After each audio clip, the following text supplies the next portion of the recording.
আসি এবার নির্বাচন কবে হবে? বহুল জিজ্ঞাসিত প্রশ্ন। বহুবার এটা নিয়ে আপনারা বিভিন্ন সময় কথা বলেছেন। ডক্টর ইউনূস বিজয় দিবসে জাতির উদ্দেশ্যে দেওয়া ভাষণে তিনি একটা ধারণা দিলেন। বিএনপি তাতে হতাশ হলো। আপনাদের আগে একটু মন্তব্য শুনি। আপনারা কি আশাবাদী না হতাশ বিএনপির মতোই? না দেখুন, সবাই কিন্তু আমরা এটা বলেছি। আমি সবসময় আমাদের অবস্থান থেকে আমরা বলেছি যে আমরা একটা নতুন বন্দোবস্ত চাই, তার জন্য একটা গণতান্ত্রিক সংবিধান লাগবে, রাষ্ট্রীয় প্রতিষ্ঠান আইনের সংস্কার করতে হবে এবং নির্বাচনও এটার গুরুত্বপূর্ণ অংশ। মানে আমরা যে গণতান্ত্রিক রূপান্তর চাই, এগুলো সবগুলোই তার গুরুত্বপূর্ণ অংশ। এখন সংস্কার এবং নির্বাচন সেই কারণে পরস্পর বিরোধী নয়, বরং একটা পরিপূরক জিনিস। এখন কি সংস্কার আমরা নির্বাচনের আগে করতে পারবো, কোন সংস্কারগুলো নির্বাচনের পরে হবে, এটা ঠিক করা দরকার। এখন ঠিকটা কে করবে, এই প্রশ্নটার ক্ষেত্রে আমাদের অবস্থান হচ্ছে, সবসময় আমরা বলেছি যে যতটা সম্ভব অংশীজনদের সাথে আলাপ আলোচনা করা দরকার। মানে এখানে স্টেক হোল্ডার যাতে, যেহেতু এখন সকলেই মানে যারা যারা আন্দোলনকারী অংশ, তাদের সাথেই আলাপ আলোচনার মধ্যে দিয়ে যথাসম্ভব জাতীয় ঐক্যমত্য কনসেনসাসের মধ্যে দিয়ে যাওয়া দরকার।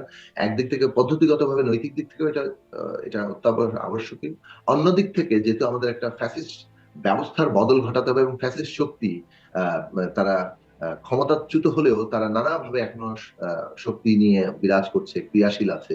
কাজেই আমাদেরকে অবশ্যই এইটা যথাসম্ভব ঐক্যমতের মধ্যে দিয়ে এগিয়ে নিয়ে যাওয়া দরকার।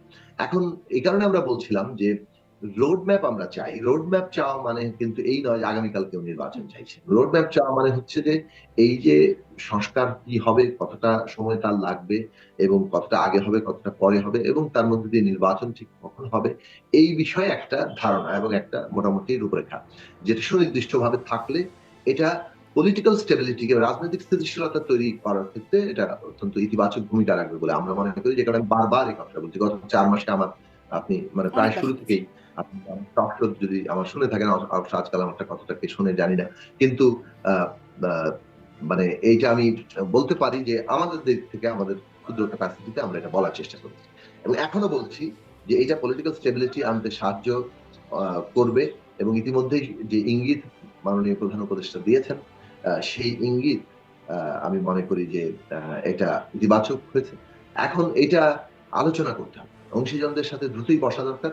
সরকার অবশ্য একটা ইঙ্গিত দিয়েছিল যে কমিশনের রিপোর্ট পাওয়া মাত্রই তারা অংশীজনদের সাথে বসবেন। এবং আমরা জানি যে 5ই জানুয়ারি পর্যন্ত প্রথম 6টি কমিশনের সময়সীমা আছে, মানে যে 3 মাস সময়সীমা তাদের দেওয়া হয়েছিল, এই 5ই জানুয়ারির মধ্যে তাদের রিপোর্ট গুলো দেওয়ার কথা। এবং সেই অনুযায়ী তারা যদি রিপোর্ট দিতে সক্ষম হন, তাহলে সেই রিপোর্টের ভিত্তিতে নিশ্চয়ই সরকারও আলোচনা শুরু করবে, এটাই মানুষ প্রত্যাশা করে। এবং যত দ্রুত সম্ভব আলোচনার মধ্য দিয়ে এই বিষয়গুলো, মানে সংস্কার আগে পরে কতটা কি হবে, সময়সীমা কি লাগবে, কবে সুনির্দিষ্টভাবে নির্বাচনের টাইমলাইনটা হবে, এইটা তৈরি করা সম্ভব হবে। এটা তৈরি করলে তখন হয়তো আলোচনাটা, যেমন কি বলে আপনার, যেমন বিএনপির স্থায়ী রাজনৈতিক দল। কমিটির সদস্য সালাউদ্দিন আহমেদ তিনি বলছেন 4 থেকে 6 মাসের মধ্যে নির্বাচন করা সম্ভব। মানে সংস্কারের কাজটুকু শেষ করে। আ- কিন্তু আপ- আলোচনা করছে এখন বিভিন্ন দলের তো বিভিন্ন অংশীজনদের মতামত তো যেমন একমত হবে, আবার কিছু কিছু ক্ষেত্রে পার্থক্য থাকতে পারে। সেই প্রশ্নে আলাপ আলোচনাটা জরুরি। আলোচনার মধ্য দিয়ে একটা জায়গায় ঐক্যমত্যে আমাদের পৌঁছাতে হবে।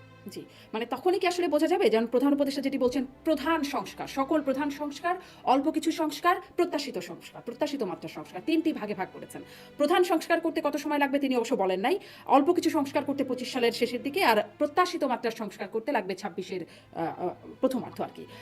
সেক্ষেত্রে এই যে সংজ্ঞাগুলো কি আপনারা তখন বুঝবেন যে আসলে অল্প কিছু কি, প্রত্যাশিত কি, আর প্রধান সংস্কার বলতে কি বুঝাচ্ছে? নাকি আপনারা বুঝতে পারছেন? না, এটা তো, হ্যাঁ, এটা তো আসলে আলোচনার বিষয়, কারণ প্রধান সংস্কার হিসেবে উনি সংজ্ঞায়িত করেছেন। এবং আপনি যদি বলেন যে এই ধরনের আইডিয়া গুলো কিন্তু কোনো না কোনো পক্ষের, মানে ইতিমধ্যে রাজনৈতিক দল সহ বিভিন্ন অংশীজনদের সাথে যে আলাপ আলোচনা হচ্ছে, সেখানে কিন্তু এই ধরনের আলোচনা উঠেছে যে ধরেন এইভাবে হয়তো বলেন, আরেকজন এইভাবে বলেছেন যে আমাদের সংস্কারের মধ্যে দুটো জায়গা ভাগ করা যায়। একটা হচ্ছে কমন মিনিমাম, অর্থাৎ সবাই মোটামুটি যে সংস্কারে একমত পোষণ করছে।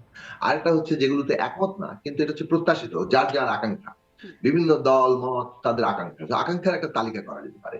সেই আকাঙ্ক্ষার তালিকার মধ্যে অনেক কন্ট্রাডিক্টরি, মানে পরস্পর বিরোধী জায়গাও থাকতে পারে, কিন্তু এগুলো হচ্ছে আকাঙ্ক্ষার জায়গা। ফলে মানে ঐক্যমত্য এবং আকাঙ্ক্ষা দুইটাকে আলাদা করে ঐক্যমত্যের জায়গা কিভাবে আমরা প্রতিষ্ঠা করব, আকাঙ্ক্ষার জায়গাগুলো কি কি ধরনের রাজনৈতিক প্রক্রিয়ার মধ্যে দিয়ে আমরা এগোবো, সেটাও একটা আলোচনার বিষয় হতে পারে। নানা দিক থেকে আলোচনা হতে পারে। আলোচনা জায়গাটাকে আমি খুব গুরুত্বপূর্ণ মনে করি। আমি মনে করি অন্তর্বর্তী সরকারের আহ দৈনন্দিন রাষ্ট্র পরিচালনা একটা জরুরি কাজ, মানুষের সংকট সমাধান করা, দেশের সার্বভৌমত্ব রক্ষা করা। অন্যদিকে আর একটা খুবই গুরুত্বপূর্ণ কাজ, ম্যান্ডেট হচ্ছে রাজনৈতিক উত্তরণ, মানে ট্রানজিশনটা সম্পন্ন করা। এবং এই ট্রানজিশনের ক্ষেত্রে তো বটেই, তো কোনো মানে রাজনৈতিক ভাবে অংশীজনদের সাথে আলাপ আলোচনা ছাড়া এই ট্রানজিশন মানে ভালোভাবে হবে না বলে আমার শঙ্কা।